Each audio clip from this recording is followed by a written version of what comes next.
Good evening dear investors and our team.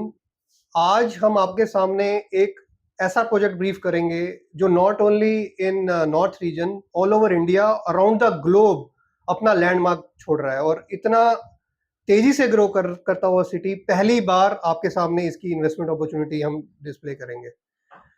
ये city है गुजरात के शहर धुलेरा की, जो world class city, Modi ji का जो प्रोजेक्ट है वर्ल्ड क्लास सिटी में इसको हम डेवलप कर रहे हैं। ये फ्यूचरिस्टिक सिटी है जिसके अंदर वर्ल्ड की ऐसी कोई भी अमेनिटीज जो वर्ल्ड क्लास है जो वहां नहीं होगी। सबसे बड़ी बात क्या है, स्मार्ट सिटी के अंदर आपको पता है 100 बड़ी स्मार्ट सिटी गवर्नमेंट ने अनाउंस करी है, तो Dholera smart city top 1 priority है।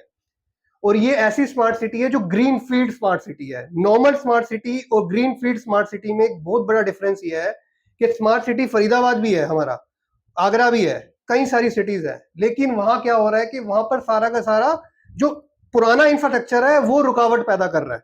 उसकी वजह से नई डेवलपमेंट नहीं हो पा रही, पाइपलाइन नहीं डल पा रही, रोड्स के आगे कोई अपना कोई लैंड नहीं देता, किसी का घर आ जाता है, उसकी वजह से हाईवेज नहीं बन पा रहे, तो बड़ी परियोजना में दिक्कत आती है। तो इसलिए हमारी सरकार ने जितने भी इंडस्ट्रिस्ट के साथ एक कोलैबोरेशन करके, एक मीटिंग बिठा करके एक नई सिटी डेवलप करने की कोशिश की है, जिसके अंदर नॉट ओनली इंडिया, वर्ल्ड की सारी बड़ी कंपनियां इन्वेस्ट कर रही हैं। तो ये सबसे बड़ी बात है। मैं आपको कुछ नाम बताऊं, टाटा ग्रुप ऑलरेडी वहां इन्वेस्टमेंट कर चुका है, रिलायंस ऑलरेडी वहां ग्रुप इन्वेस्टमेंट कर चुका है, अदानी ग्रुप तो आपको पता है, रिलायंस और अदानी गुजरात के ग्रुप है, तो वो तो ऑलरेडी वहां पे उनका मेन इंटरेस्ट रहेगा ही रहेगा। उसके बाद कई बड़ी कंपनियां, विप्रो, बहुत और भी कई नामी गिनामी कंपनियां मैं आपको लिस्ट दूंगा जो इन्वेस्टमेंट कर रही हैं। धुलेरा के अंदर ही क्यों इन्वेस्टमेंट की जाए, सबसे बड़ा क्वेश्चन ये है। वाई धुलेरा, वाई, उसके बाद आएंगे हम अपने प्रोजेक्ट पे, जो हमारा प्रोजेक्ट जिसको हम कह रहे हैं आपकी इन्वेस्टमेंट ग्रो करेगी multiple time, why that project. तो सबसे इंपॉर्टेंट चीज, Dholera is a latest smart city, haven for industries. ठीक है, अब मैं आपको हेवन फॉर इंडस्ट्रीज क्यों बता रहा हूं, क्योंकि यहां पे गवर्नमेंट सब्सिडीज दे रही है। आज दुबई नंबर 1 सिटी क्यों बन रहा है कॉर्पोरेट्स के लिए, कंपनीज के लिए? क्योंकि वो टैक्स रिबेट्स, वो सब्सिडीज, उसके बाद आपको मतलब रेंटल में आपको डिस्काउंट्स, ऐसे तरीके की जो सब्सिडी गवर्नमेंट इनिशिएटिव के द्वारा आती है, वो सारी की सारे प्रोजेक्ट के अंदर, इस पर्टिकुलर सिटी के अंदर गवर्नमेंट दे रही है। आप यहाँ इंडस्ट्री डालो, आपको नॉर्मल रेट से कम रेट पे लैंड की कॉस्ट दी जाएगी। अगर आपको रेंटल में कोई इंडस्ट्री चाहिए, नॉर्मल से आपको कम दी जाएगी। गवर्नमेंट का इतना ज्यादा फेवर करने का रीजन ये है कि जो हमारे बड़े बड़े मेट्रो शहर हैं जो ओवर ऑक्युपाइड हैं, दिल्ली, मुंबई, जहां पैर रखने की जगह नहीं है, जहां पे आप ट्रैफिक की समस्या, वहां पे पब्लिक की समस्या, यहाँ पे बंदे में बंदा टकरा रहा है, ऐसी सिटीज के जो भी हमारा ह्यूमन रिसोर्स है वो शिफ्ट होके नए शहरों में आए, वहां पे हमारी डेवलपमेंट हो, सारा एक ही जगह की बजाय हम डाइवर्सिफाई कर पाए। उससे क्या है कि खुलापन और खुली आजादी के अंदर हम काम कर पाएंगे। तो सबसे बड़ा ये इनिशिएटिव है। उसके साथ साथ 2008 के अंदर ये एग्जीक्यूट हुआ था ये प्लान। ठीक है, 2008 के अंदर शुरुआत हुई थी इस प्लान के अंदर। मोदी जी का ये ड्रीम प्रोजेक्ट है। जब प्राइम मिनिस्टर ऑफ इंडिया का कोई ड्रीम प्रोजेक्ट, मतलब जिसके पीछे प्राइम मिनिस्टर बैकिंग कर रहा है, तो उस प्रोजेक्ट को रोकना इम्पॉसिबल है, आप सोच सकते हो। अप्रूवल कि तो ऐसा मानो वो 1 डे 1 अप्रूवल, मतलब आप एक दिन में जाओ और एक दिन में अप्रूवल लेके आओ, ऐसा गवर्नमेंट सिस्टम बना दिया गया है वहां पे। इतना easy to access government policies बनाई गई हैं, जहां पर आपको सिर्फ जाना है कि मेरे को कोई कंपनी शुरू करनी है, मेरे को कोई इंडस्ट्री डालनी है, आपको लोन भी दिया जाता है, आपको लैंड भी दी जाती है, आपको वहां पे ह्यूमन रिसोर्स के लिए सस्ती लैंड, उनके लिए घर डेवलपमेंट के लिए भी सस्ती लैंड और सब्सिडाइज्ड लैंड मिल रही है। कहीं किसी आपको एक आईटी कंपनी को, विप्रो को नेटवर्क डालना है वहां पे, तो आपको पूरा एक बनाने के लिए उनका रेजिडेंशियल, कमर्शियल, इन हाउस ही शहर बना रहे हैं वो।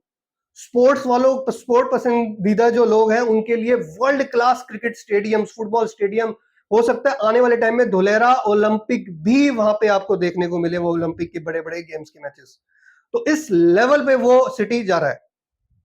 फर्स्ट फेज ऑलमोस्ट कंप्लीट हो गया है। ठीक है, जो हिस्ट्री धुलेरा की आज की नहीं है, धुलेरा शुरू से ही एक बहुत ही एडवांस सिटी रहा था एक टाइम पे। आज वो उतना नहीं रहा, क्योंकि अहमदाबाद, सूरत, ये बड़ी बड़ी सिटीज जो डेवलप हो गई उसके नियर बाय, उसकी वजह से थोड़ा सा वहां पे कम हुआ, लेकिन पुराने टाइम से ही वहां पे ट्रेड काफी टाइम से था, लगभग 4500 साल पुराना ये शहर है। यहाँ के लोग, यहाँ की सिविलाइजेशन इतनी पुरानी है जो गुजरात के लोग हैं। नियर बाय सी, तीन तरफ से आपका समुंदर लगता है।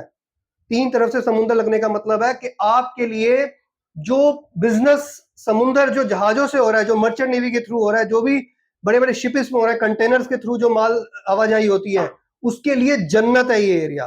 कोई भी गुड्स मैन्युफैक्चरिंग हुई तुरंत सी से ऑल ओवर वर्ल्ड से कनेक्ट कर सकते हैं। दुबई आपके सामने एक बहुत बड़ा एक एग्जांपल है, जो जो कोस्ट लाइन पे है, पोर्ट्स की वजह से वो आज देखो कहां शहर पहुंच चुका है। आज दुनिया वहां पे मतलब तरस रही है वहां जाने के लिए, वहां वीजा नहीं मिल रहे हैं।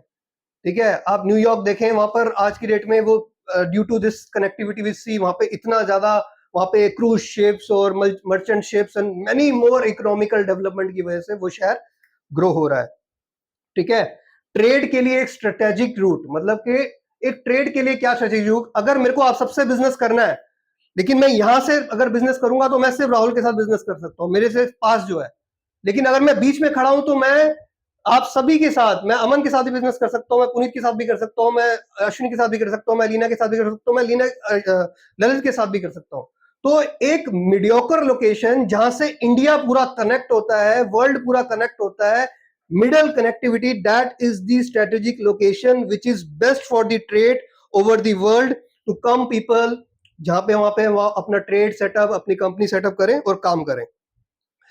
लैंड की जो कॉस्ट है वो इतनी रीजनेबल रखी गई है ताकि नॉट ओनली इंडस्ट्रियलिस्ट, एक आम इंसान पहले अपनी इन्वेस्टमेंट करे, बाद में वो रहने आए। ऐसा शहर बना दें कि वो एक बार शुरुआत तो हो उसकी इन्वेस्टमेंट से, उसके बाद जब वो देखना है अपना प्लॉट और उसको लगे यार ये चीजें तो मेरे शहर से 100 टाइम्स बेटर मिल रही हैं सर्विसेज, तो मैं क्यों ना यहीं पे अपना सेटअप बनाऊं, क्यों ना अपनी फैमिली के लिए सारी सिचुएशन हो। फैमिली को क्या चाहिए, उसको अच्छे स्कूल चाहिए, वो वहां पे अवेलेबल हो रहे हैं। अच्छे हॉस्पिटल चाहिए, वो वहां पे अवेलेबल हो रहे हैं। अच्छी जॉब अपॉर्चुनिटी चाहिए, वो वहां अवेलेबल हो रहे हैं। अच्छी रोड्स चाहिए, वो वहां अवेलेबल हो रहे हैं। एयरपोर्ट वहां पे अवेलेबल हो रहा है, रेलवे लाइन वहां अवेलेबल हो रही है, आपके बस स्टैंड, आपका मेट्रो, इन हाउस मेट्रो। पहली ऐसी इंडिया की सिटी जिसने अपनी पूरी की पूरी रिवर 10 किलोमीटर की रेंज में अपनी रिवर बना ली है। 10 किलोमीटर की अपनी constructed river, artificial human made river. तो आप सोचें, आपकी फील जैसे दुबई में आपको फील होता है, मोनाको में फील होता है कि उनके प्राइवेट याट आ रहे हैं बड़े बड़े बिजनेसमैन के, वहां पे वो पार्टीज कर रहे हैं, तो एक उसके अंदर ऐसा एनवायरनमेंट देने वाले हैं। तो Dholera is not a normal city, अपने दिमाग से निकालो, Dholera is a extraordinary city due to reason. सबसे बड़ा क्या है कि वहां पे बैरल लैंड था, वो लैंड बंजर लैंड था, वो इतनी स्ट्रेटेजिक गवर्नमेंट की प्लानिंग से वो लैंड तय किया गया है। लगभग लगभग कितने हजार एक हेक्टेयर के अंदर, कई हजारों एकड़ों के अंदर ये प्रोजेक्ट आ रहा है। मैं आपको एग्जैक्ट आपको बताऊंगा कितना फिगर है। तो इतनी बड़ा ये जो लैंड इनको मिला है, ये सारा का सारा बेसिकली जो पर्पस है इस लैंड का, वो ये पर्पस है, जो ये पर्पस है इस लैंड का आने का, कि क्योंकि खाली लैंड है तो यहाँ पे हमें रोड्स बनाने के लिए, अंदर इंडस्ट्रीज को लैंड देने के लिए, बिल्डर्स को लैंड देने के लिए कभी कोई दिक्कत नहीं आएगी। सारे हमारे बिजनेस पार्टनर, सारे हमारे इंटरेस्ट ओरिएंटेड पीपल आराम से आकर के अपना बिजनेस कर सकते हैं। ठीक है, तो ये सबसे बड़ा इंपॉर्टेंट पॉइंट है और कोस्ट के पास है। सबसे बड़ा एडमिनिस्ट्रेटिव सेंटर जिसकी मैंने बात करी गवर्नमेंट का, उसको नाम दिया गया है ABCD बिल्डिंग। ABCD बिल्डिंग, सिर्फ ABCD बिल्डिंग नहीं, A to Z बिल्डिंग। मैं कहूंगा कि यहां आपको सारे अप्रूवल्स मिलेंगे। अगर आपके पेपर स्ट्रांग है, आपका बिजनेस स्ट्रांग है, यहां पे आपको सेटअप करने में किसी प्रकार की कोई भी परेशानी नहीं आएगी। ठीक है, Dholera is a part of Ahmedabad, मतलब इसको अभी अहमदाबाद के अंदर ही, डिस्ट्रिक्ट के अंदर रखा गया है due to the very well connectivity Ahmedabad. Ahmedabad का रीजन क्या है कि अहमदाबाद भी दिल्ली मुंबई की तरह बड़ा ही ओवर पॉपुलेटेड शहर हो चुका है। वहां पे जैसी ओवर पॉपुलेशन होगी, दिक्कतें आनी ही आनी है वहां पे। अगर हम आज इस कमरे के अंदर 10 बंदे बैठे हैं या 100 बंदे बैठ जाएंगे तो हर बंदा परेशान होगा। यही सिचुएशन मुंबई के अंदर आ चुकी है, यही सिचुएशन दिल्ली के अंदर आ चुकी है, सारे मेट्रो सिटीज में, कोलकाता में, ये सब इस तरीके से देखने को आपको मिला है। ठीक है, तो ये चीज सबसे ज्यादा इंपॉर्टेंट है। वो एक ऐसा शहर है जिसके अंदर आज की प्लानिंग नहीं, 10 साल की प्लानिंग नहीं, 20 साल की प्लानिंग नहीं, 50 साल की प्लानिंग नहीं, 100 साल की प्लानिंग नहीं, आने वाले शायद 500 साल की प्लानिंग करके ये शहर एडवांसमेंट में चल रहा है। तो इतनी एडवांस सिटी को हम अपना देख रहे हैं, ठीक है। ये रीजन हमारा ईस्ट इंडिया बनता है। अगर मैं आपको एग्जांपल दूं, पहले जो ब्रिटिशर्स थे वो ईस्ट इंडिया कंपनी से आए थे, उनका नाम था east India company, Britishers rule बाद में हुआ। ईस्ट इंडिया कंपनी जो क्यों आई थी, क्योंकि जो हमारा ईस्ट एरिया है, ईस्टर्न कोस्टल रीजन, वहां सबसे बड़ा ट्रेड सेंटर था। उनको कुछ भी बेचना होता था अपना माल ब्रिटिशर्स को, इंडिया को, तो वहीं से वो ट्रेड रूट होता था। तो ये भी लोकेशन ईस्ट इंडिया के अंदर आती है, तो वहीं से उस कंपनी का नाम हुआ था। वहीं से, क्योंकि बिजनेस पॉइंट ऑफ व्यू से वो सबसे बेस्ट लोकेशन है इंडिया की, तो ईस्ट इंडिया के अंदर ये सबसे बड़ा बेनिफिट है इसके अंदर, ठीक है। 100 किलोमीटर है आपका एरिया अहमदाबाद से, ठीक है। उसके बाद हम बात करें जो गवर्नमेंट की प्लानिंग है, गवर्नमेंट की प्लानिंग सिर्फ इतनी नहीं है कि सिर्फ आपको वहां पर हम इंफ्रास्ट्रक्चर दे देंगे और वहां पे, जैसे अगर आपने देखा, सिर्फ अगर इंफ्रास्ट्रक्चर से काम नहीं चलेगा, रोड बना दी, गवर्नमेंट ने अपनी रिस्पॉन्सिबिलिटी पूरी कर ली और प्राइवेट सेक्टर नहीं आया, तो वो सब वेस्टेज हो जाएगा, इंफ्रास्ट्रक्चर लाखों करोड़ों की इन्वेस्टमेंट वेस्ट हो जाएगी। तो प्राइवेट सेक्टर को सबसे ज्यादा मोदी जी प्रमोट कर रहे हैं। सबसे पहले उनको, अगर अगर इंडिया में अगर किसी को सेटअप डालना है, तो उसको सबसे पहले इंसेंटिव्स और इनिशिएटिव धोलेरा के लिए दिए जाते हैं, ठीक है। उसके बाद हमारे पास जो सबसे बड़ी मैन्युफैक्चरिंग यूनिट्स आने वाली हैं वहां पे इंडिया की, जो आप आने वाले आप देखोगे कई सारे गाड़ियों के मैन्युफैक्चरिंग प्लांट, बाइक्स के मैन्युफैक्चरिंग प्लांट, आपके इंजीनियरिंग गुड्स। आज अगर हम देखें, इस कमरे के अंदर एक एक चीज मैन्युफैक्चर हुई है। तो मैन्युफैक्चर सेक्टर, इंजीनियरिंग सेक्टर, ये तो मान के चलो आने वाले टाइम में एवरग्रीन सेक्टर है, एवर लेविश, मतलब यहाँ पे जॉब अपॉर्चुनिटी अवेलेबल है। और आप देख सकते हैं कि जिस तरीके से अब आईटी कंपनीज और कई बड़ी बड़ी इंजीनियरिंग कंपनी जो सैलरी पैकेजेस यहाँ पे दे रही हैं, उस लेवल की कंपनी से विप्रो का सेटअप डालती है, तो उस लेवल के जब लोग आएंगे, जो एलिट सेगमेंट, काट दो, जो एलिट सेगमेंट के लोग हैं, जो एलिट सेगमेंट के लोग हैं, वो जब सब आएंगे, तो आप समझ सकते हैं उस